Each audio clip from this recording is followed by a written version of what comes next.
France में Emmanuel Macron गृह युद्ध की भविष्यवाणी क्या सच साबित हो रही है? वहीं दूसरी तरफ चीन के गले में रुकावट करने के लिए क्या चौक पॉइंट बना रहा है भारत? जियोपॉलिटिक्स में बहुत कुछ चल रहा है, हमेशा की तरह जानने को मिलेगा बहुत कुछ। आइए जानते हैं इन खबरों को विस्तार से। फ्रांस संसदीय चुनाव में दक्षिणपंथी पार्टी की जीत के बाद भीषण प्रदर्शन शुरू हो गए हैं और अब सवाल उठ रहे हैं, क्या राष्ट्रपति इमैनुअल मैक्रोन ने नेशनल पार्टी की जीत के बाद गृह युद्ध को लेकर जो भविष्यवाणी जताई थी, क्या वो सच साबित हो गई है? रविवार शाम को फ्रांस की राजधानी पेरिस में सैकड़ों प्रदर्शनकारी संसदीय चुनाव के पहले राउंड के शुरुआती नतीजों के बाद जमा हो गए। पहले राउंड के चुनावी रिजल्ट में मेरीन ले पेन की नेशनल पार्टी को भारी बढ़त मिल गई है और उसे विजेता बताया गया है। चुनावी नतीजों के ऐलान के बाद प्रदर्शनकारियों ने पेरिस में शहर की सड़कों पर मार्च करते हुए आगजनी शुरू कर दी, जिसके बाद पेरिस की सड़कों पर जगह जगह आग की लपटें उठती दिखाई दे रही हैं। प्रदर्शनकारियों को काबू में करने के लिए पुलिस को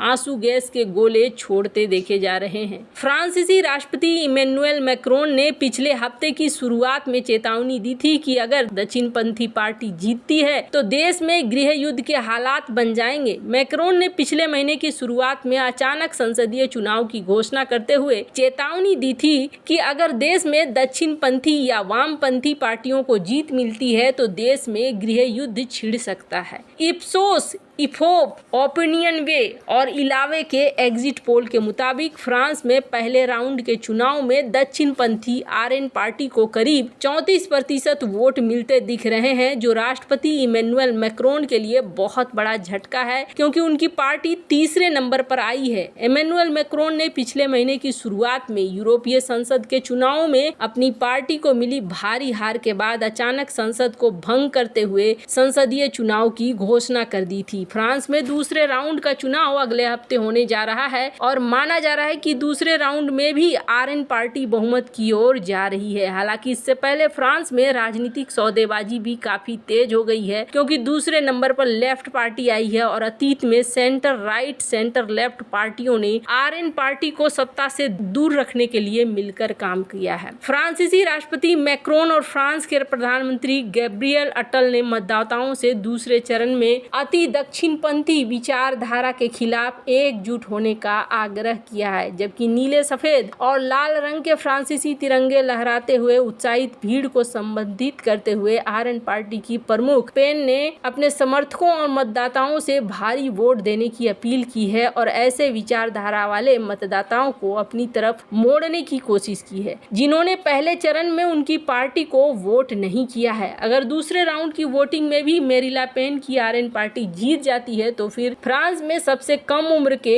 प्रधानमंत्री के चुनाव का रास्ता साफ हो सकता है। मेरीन ले पेन ने सिर्फ 28 साल के जॉर्डन बार्डेला को प्रधानमंत्री पद का उम्मीदवार घोषित किया हुआ है। वहीं राष्ट्रपति मैक्रोन ने पहले राउंड के चुनाव में अपनी पार्टी के तीसरे नंबर पर रहने के बाद बयान जारी करते हुए कहा कि वो 2027 में अपना कार्यकाल खत्म होने तक पद नहीं छोड़ेंगे। खैर, ये तस्वीरें देख रहे हैं जिन तस्वीरों साझा किया जा रहा है और इसमें देखा जा रहा है कि फ्रांस के अंदर चीजें अब यहाँ पर देखने को मिल रही हैं, हिंसक हो रही हैं। फ्रांस के ज्यादातर मतदाता महंगाई और अन्य आर्थिक चिंताओं के साथ साथ मैक्रोन के नेतृत्व को लेकर भी निराश हैं, जिन्हें अहंकारी नेता के तौर पर देखा जाने लगा है। दक्षिणपंथी नेशनल रैली पार्टी ने उस असंतोष का फायदा उठाया है, खास तौर पर टिकटॉक जैसे ऑनलाइन प्लेटफॉर्म के जरिए। पेरिस में मतदाताओं के दिमाग में आवर्जन और महंगाई जैसे मुद्दे काफी अहम हो गए हैं क्योंकि देश में दक्षिणपंथी और वामपंथी गुटों के बीच विभाजन बढ़ता जा रहा है और राजनीतिक केंद्र में एक बेहद अलोकप्रिय और कमजोर राष्ट्रपति को देखा जा रहा है। पर यहाँ पर देखने को मिल रहा है कि पिछले साल पेरिस ने भीषण दंगे देखे थे और देश में आपातकाल लागू करने की नौबत आ गई थी। फ्रांस ने पिछले कुछ सालों में कई आतंकवादी हमले झेले हैं और इन मुद्दों को संभालने में मैक्रोन ने लापरवाही दिखाई है। खैर, है।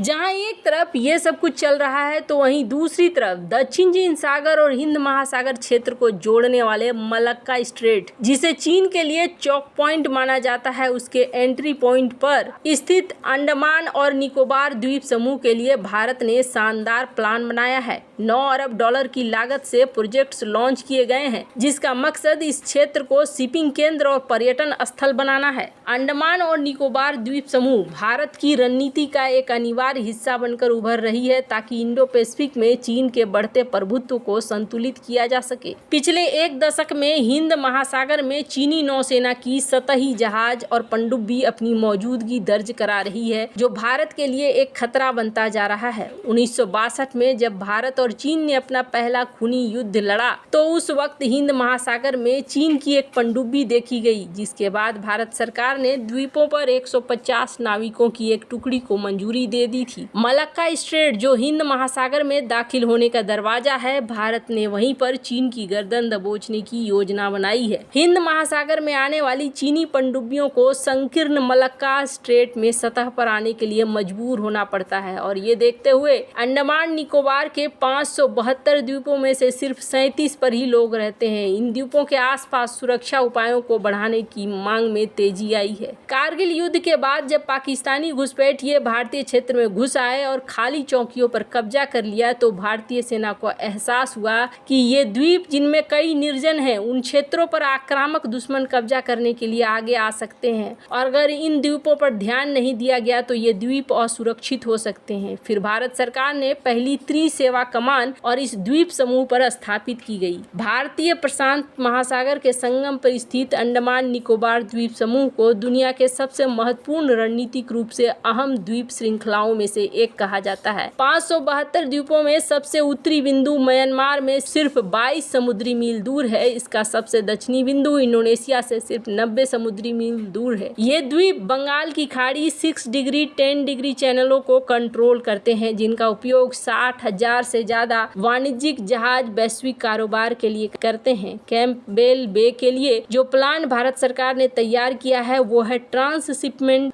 हब मलक्का स्ट्रेट और यूरोप, अफ्रीका और एशिया को जोड़ने वाला पूर्व पश्चिम शिपिंग मार्ग के करीब होगा। भारत सरकार का क्या प्रोजेक्ट है? भारत की मुख्य भूमि से 1200 किलोमीटर से कुछ ज्यादा दूरी पर स्थित इस द्वीप श्रृंखला का सबसे बड़ा फायदा ये है कि ये मलक्का स्ट्रेट जैसे महत्वपूर्ण चौक पॉइंट को कंट्रोल करता है, जो दुनिया के सबसे व्यस्त शिपिंग लेन में से एक है। इसलिए भारत द्वीप समूह में अपनी स्थिति को मजबूत करने और एक स्थिर इंडो पैसिफिक बनाए रखने की तलाश कर रहा है। अंडमान निकोबार के लिए भारत का प्रोजेक्ट क्या है? इसका एक प्लान भारत के जहाजरानी और जलमार्ग मंत्रालय ने अपने ट्विटर हैंडल पर शेयर किया। मार्च 2021 में नीति आयोग ने अंडमान और निकोबार द्वीप समूह में ग्रेट निकोबार द्वीप का एक समग्र विकास नामक 72,000 करोड़ रुपए की यहाँ पर 10 साल के बुनियादी ढांचे का निर्माण किया जा रहा है। 10,000 फीट का रनवे भी बनाया जा रहा है। कहा जा रहा है दुश्मनों की घुसपैठ की संभावना को कम करने के लिए अंडमान निकोबार को रडार, विमान, सैटेलाइट, मानव रहित वाहनों सहित कई परिसंपत्तियों से अब यहाँ पर चीजें बनाई जा रही है, ताकि भारत अपने इस इलाके को कंट्रोल में रख सके, सुरक्षित रख सके। वैसे आपको क्या लगता है? इन सब मामले में आपकी क्या राय है? कमेंट कर जरूर बताएं। जल्द मिलते हैं अगले वीडियो में नई खबर के साथ।